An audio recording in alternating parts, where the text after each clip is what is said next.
صوت الذئاب إذا عوت تتغير، لكنها في كل وقت تغدر. يا أيها السفاح كفى صفاقة، فالصدق أمسى من كلامك يسخر. تلغى الدماء وفي الجنائز تدعي، تلغى الدماء وفي الجنائز تدعي، أسفا وأنت ورب أحمد تكذب. أسفا وأنت ورب أحمد تمكر.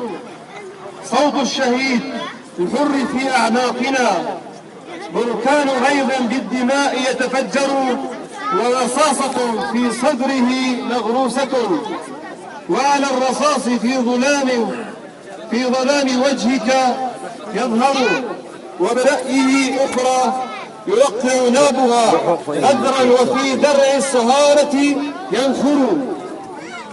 إنا شئنا من هرائك وانتهى فصل التغابي والقناع السافر. تأسا لمن كناك يا فأر الردى، تأسا لمن كناك يا فأر الردى.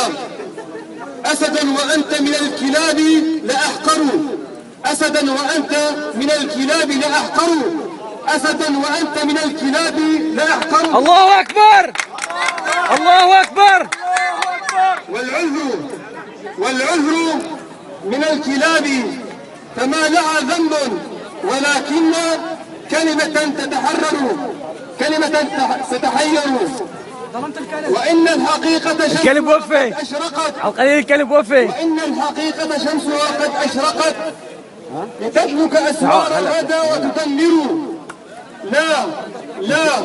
لا تضيع ساعة فإرادة للشاب في وجه المنايا تجهر. برافو.